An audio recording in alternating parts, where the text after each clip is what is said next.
બુલેટિનમાં રોકાઈશું એક નાનકડા વિરામ માટે। આપ જોતા રહો ન્યૂઝ 18 ગુજરાતી।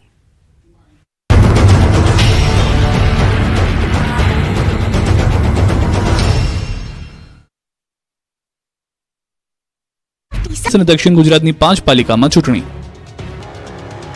જમીનો વેચી વ્યાજે પૈસા લઈને દેવું કરીને ઠાકોર સમાજના લોકો લગ્નમાં ખોટા ખર્ચા કરે છે, પછી આખી જિંદગી આર્થિક તંગીનો સામનો કરવો પડે છે। ત્યારે ઠાકોર સમાજને લગ્નમાં ખોટા ઠાઠ નહીં કરવા ધારાસભ્ય અલ્પેશ ઠાકોરે સલાહ આપી। મહેસાણાના વડનગરમાં જગાપુરમાં ઠાકોર સમાજનો શૈક્ષણિક સેમિનાર યોજાયો, જેમાં સમાજને સંબોધન કરતી વખતે અલ્પેશ ઠાકોરે સમાજને ટકોર કરતા કહ્યું કે ઠાકોર સમાજ દેખાદેખીમાં પ્રસંગોમાં બહુ ખર્ચ કરી નાખે છે। નાની ઉંમરમાં લગ્ન કરાવવા 2 વીઘા ખેતર વેચી પ્રસંગ કરી નાખે છે। હું તો કહું છું કે નાની ઉંમરે લગ્ન ટાળી પુખ્ત વયની ઉંમરે લગ્ન કરાવો, લગ્નમાં વધુ ખર્ચ ટાળો અને 25 વીઘા વધુ જમીન વસાવી પછી પ્રસંગોમાં વધુ ખર્ચ કરો। બાપ દાદાએ બચાવેલી જમીન, એ જમીન વેચી અને વટ પાડવો છે, 25 વીઘા ખરીદજો અને પછી વટ પાડજો તો અમારી શેર લોહી ચડશે। લો 5 લાખ ખર્ચો કરવો છે, 5 કરોડની જમીન વેચી માર। અમરેલીમાં અંધશ્રદ્ધાનો સિલસિલો યથાવત। ગિરધરનગર સોસાયટીમાં અંધશ્રદ્ધાની આડમાં મહિલાએ લોકોને ભ્રમિત કરવાનો કર્યો પ્રયાસ। ઘરની પાછળના ભાગમાં શિવલિંગ હોવાનો દાવો કરતી મહિલાનો વિડીયો। અમરેલીમાં અંધશ્રદ્ધાની આડમાં સ્વયંભૂ શિવલિંગ નીકળવાની અફવા ફેલાવનારી મહિલાનો થયો પર્દાફાશ। મહિલાનો વિડીયો વાયરલ થતા વિજ્ઞાન જાથાની ટીમ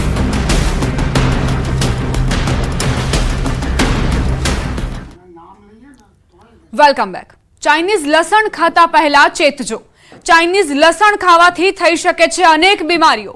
ચાઇનીઝ લસણને લઈને ડોક્ટર પ્રવીણ ગર્ગનો મત। ચાઇનીઝ લસણ આરોગ્ય માટે હાનિકારક છે।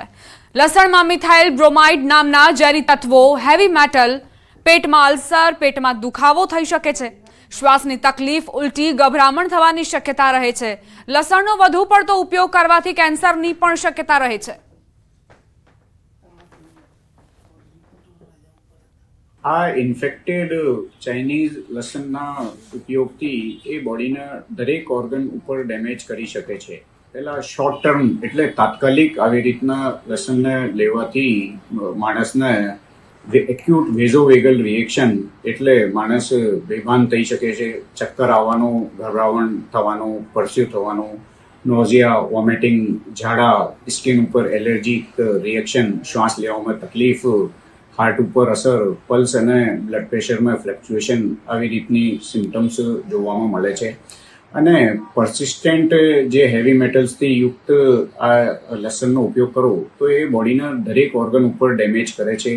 ચિલ્ડ્રન્સમાં મેમરી લોસ પણ થઈ શકે છે અને મૂળ બોન મેરો ઉપર ડિપ્રેશન થવાના કારણથી એનિમિયાના સંભાવના વધી જતી હોય અને લાંબા સમય સુધી આનો ઉપયોગ કરવાથી પેટમાં ગેસ્ટ્રાઇટિસ, પેપ્ટિક અલ્સર પણ થઈ શકે, કિડની ઉપર પણ અસર કરી શકે છે અને મૂળ જાતના કેન્સર એટલે બ્લડ કેન્સર, આંતરડાના કેન્સર, બ્લેડરના કેન્સર પણ થઈ શકે અને મેલ્સમાં ઇન્ફર્ટિલિટી થવાની પોસિબિલિટી પણ વધી જતી હોય। તો એટલે જ્યાં સુધી પોસિબલ હોય ત્યાં સુધી આ સંક્રમિત ચાઇનીઝ લસણનો ઉપયોગ ના કરવો જોઈએ।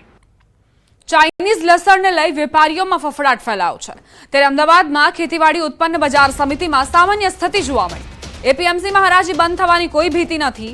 ગત મોડી રાત્રે એપીએમસીમાં 1200 ટ્રક લસણના આવ્યા। અમદાવાદ બહારથી પણ વેપારીઓ એપીએમસીમાં લસણની ખરીદી માટે પહોંચી રહ્યા છે। એપીએમસીમાં લસણના વેપારીએ જણાવ્યું કે અત્યારે અમદાવાદમાં હિમાચલ, સૌરાષ્ટ્ર તેમજ મધ્યપ્રદેશથી લસણ આવે છે।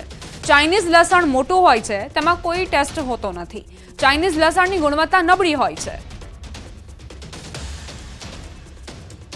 વધારે ભાગ મોટા લસણને હોય છે। લેડીઝને વધારે છીલવાનું હોય મોટું લસણ, એટલે એ મોટા લસણની માંગ વધારે કરે છે। એમાં કળી મોટી આવે છે એટલે એમને ખોલવામાં સરળતા રહે છે। ચાઇનીઝ લસણમાં કળી મોટી હોય છે અને લાઇટ પોલિશ વધારે હોય છે એ લસણની। આપણે ઇન્ડિયાના લસણની બાજુમાં રાખેલું ઓટોમેટિક ખબર પડી જાય કે આ ચાઇના લસણ છે। ક્વોલિટી આવે છે, G2 આવે, દેશી આવે, ઉટી આવે, હિમાચલ આવે છે, 4-5 જાતના લસણ આવે છે ક્વોલિટીમાં। ચાઇનીઝ લસણ અહીંયા નહીં આવતું અમદાવાદમાં, ગમે ત્યાં તમે જાઓ ચાઇનીઝ લસણ નહીં હોય। અહીંયા કાયદો નથી ચાઇનીઝ લસણનો। ચાઇનીઝ લસણ સારું, દેખાવામાં સારું હોય પણ ખાવામાં ફીકું હોય છે, ક્વોલિટી ના હોય એની યારી। અમદાવાદના વાસણા સ્થિત એપીએમસી ખાતે હું અત્યારે છું ને આપ મારી પાછળ જોઈ રહ્યા છો આ લસણનો જથ્થો ગઈકાલે રાત્રે જ ખડકાયો છે. મોટી સંખ્યાની અંદર ખાસ કરીને લસણનો જથ્થો છે તે એપીએમસીના દરેક જગ્યાઓ પર જોવા મળશે અને અહીંથી ગુજરાતભરના વેપારીઓ છે ખાસ ખરીદી કરતા પણ જોવા મળશે. લસણના વેપારી મારી સાથે અનવરભાઈ જેઓ વર્ષોથી વેપાર કરે છે તેમની સાથે વાત કરીશું. અનવરભાઈ, આ લસણ આપણે ત્યાં ગુજરાતમાં અને અમદાવાદમાં ક્યાંથી આવે છે? અત્યારે બધો માલ એમપીથી આવે છે. પેલું જે બહારનું લસણ આવે છે, મોટી કઢી આવે છે અને તરત એનું 10 કિલોનું પેકિંગ આવે છે અને મોટી કઢી આવે છે અને મોટો એનો ગાંઠિયો આવે છે. એટલે પબ્લિકને તરત આઈડિયા આવી જાય કે ભાઈ બહારનું લસણ છે અને આ લસણ બધું તરત પબ્લિકને ખબર પડી જાય અને 99% વધારે એમપીનો માલ વધારે ચાલે છે. જે ચાઇનીઝ લસણ જે માર્કેટમાં વેચાઈ રહ્યું છે તેનો ગાંઠિયો ખૂબ જ મોટો હોય છે. ખાસ કરીને ગૃહિણીઓ એ લસણને વધારે એટલે પસંદ કરતી હોય છે કે જલ્દીથી જલ્દી ફોલાઈ જાય અને તેનો ઉપયોગ છે તે સારી રીતે થઈ શકે, જલ્દી લસણ ફોલાય તેવી વાત સાથે તેનો ઉપયોગ વધારે કરતી હોય છે. પરંતુ વાસ્તવિકતા એ છે કે જે અત્યારે મધ્યપ્રદેશથી માલ આવ્યો છે, કાઠિયાવાડથી માલ આવ્યો છે, આ તમામ લસણ જે છે ભલે આમ સાઇઝમાં તમને નાનું લાગતું હોય, અત્યારે બી આપ જુઓ નાનું લાગતું હોય, પરંતુ આ લસણ છે તેની ગુણવત્તા ચાઇનીઝ ગુણવત્તા કરતાં કેટલી અસરકારક? 100% સારી. બંનેમાં તફાવત શું? તફાવતમાં પેલો જો સ્વાદમાં નહીં, ખાલી સુંદરતા, ગુણ નહીં, બાકી સ્વાદ નહીં, સ્વાદ નહીં, ગુણ નહીં. આ સુંદરતા ઓછી પણ આમાં ગુણ વધારે, ખાવામાં બી સારું અને કોઈ જાતનું સાઇડ ઇફેક્ટ નથી કરતું. ગુણવત્તા સારી, સ્વાદ તમને વધારે કાઠિયાવાડના જે લસણ છે, મધ્યપ્રદેશથી જે લસણ આવ્યું તેમાં મળશે. ચાઇનીઝમાં જલ્દીથી તમને ફોલાઈ જશે પરંતુ એની ગુણવત્તા એટલી સારી નથી તેવું વેપારીનું પણ કહેવું છે. કેમેરામેન નિલેશ સોસા સાથે દીપિકા કુમાર, ન્યૂઝ 18 ગુજરાતી, અમદાવાદ. આજે રાજકોટ અને ગોંડલ માર્કેટિંગ યાર્ડમાં લસણની હરાજી બંધ રાખવામાં આવી.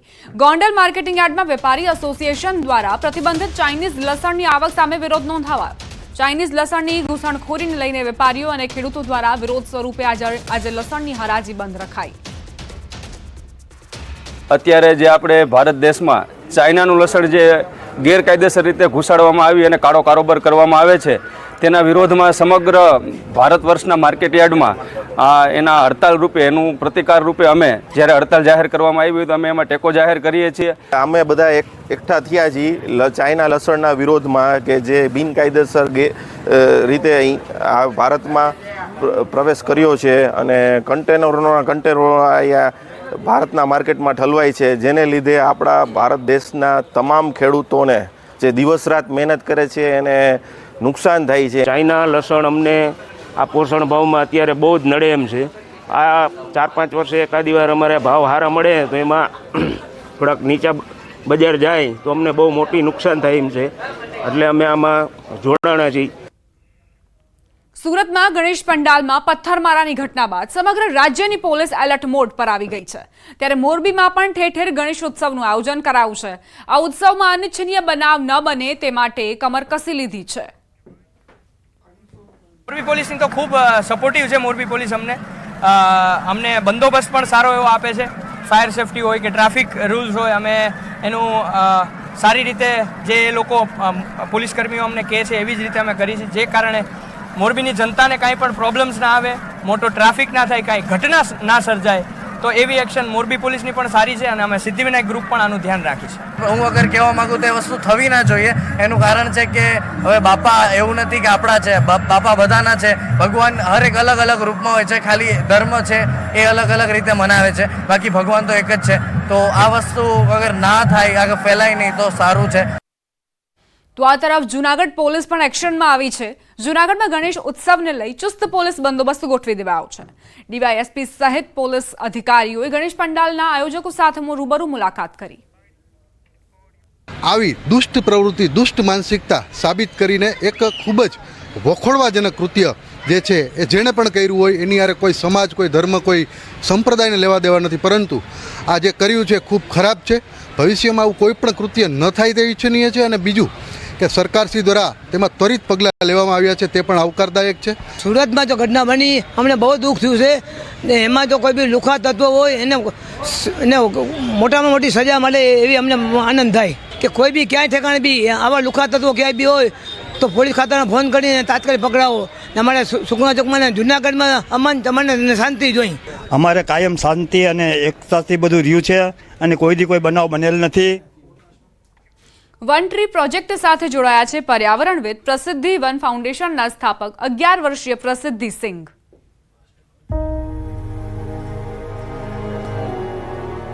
સૌને નમસ્કાર. હું 11 વર્ષીય સામાજિક ઉદ્યમી અને પર્યાવરણવાદી છું. હું પ્રસિદ્ધિ વન ફાઉન્ડેશન અને ગ્રીન પિલરની સ્થાપક છું. હું તમિલનાડુના ચેંગલપટ્ટુથી છું અને હું પ્રકૃતિ પ્રેમી છું. હું હંમેશા પ્રકૃતિથી પ્રેરિત થઈને પાંદડાઓના ગડગડાટ, મધમાખીઓના ગુંજારવ અને બીજના ફફડાટની પ્રશંસા કરું છું. 6 વર્ષની ઉંમરે મેં નક્કી કર્યું કે મારે મારું પોતાનું વૃક્ષારોપણ કરવું છે અને હાલમાં મેં 1,50,000થી વધુ વૃક્ષો વાવ્યા છે. મને 18 વર્ષની ઉંમરમાં રાષ્ટ્રીય બાળ પુરસ્કાર મળ્યો, જેના થકી ભારતમાં મારી યાત્રા ચાલુ રાખવા માટે આ મારા માટે એક પ્રેરણા હતી. પ્રોજેક્ટ વન ટ્રી નામ સૂચવે છે એક વૃક્ષ કેવી રીતે પર્યાવરણમાં ફરક લાવી શકે. આપણે સમજવાની જરૂર છે કે જો આપણે કુદરત તરફ એક પગલું ભરીએ તો તે આપણી તરફ હજારો ડગલા દોડીને આવશે. યોગ્ય માટી, યોગ્ય બીજ, યોગ્ય વાતાવરણ બધું જ મહત્વપૂર્ણ છે, પરંતુ સૌથી મહત્વપૂર્ણ છે વૃક્ષ માટે પ્રેમ, કરુણા અને આરાધના. આપણે એક વૃક્ષ વાવીએ કે 100 વૃક્ષો, આપણી સફર પર્યાવરણને લઈને અઘરી તો છે જ, પરંતુ આપણું શીખવાનું મૂલ્ય વધવાનું છે. યુવાનો તરીકે આપણી પાસે જે ઉત્સાહ છે, આપણી પાસે સાહસ શક્તિ છે, આપણી પાસે જે સર્જનાત્મકતા છે, જો આપણે આ શક્તિઓને આપણી પૃથ્વીના ભલા માટે ઉપયોગ કરીએ તો તેનો પર્યાવરણ પર અદ્ભુત પ્રભાવ રહેશે. દરેક ખડકને આપણે બચાવી શકીએ છીએ અને તેનાથી પર્યાવરણને ફાયદો થાય છે.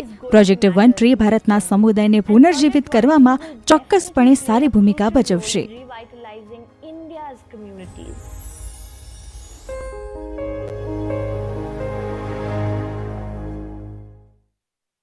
મોહન ઘટનાનો કર્યો પર્દાફાશ, ધર્મના નામે ધતિંગ કરનારી મહિલાની પોલીસે કરી ધરપકડ.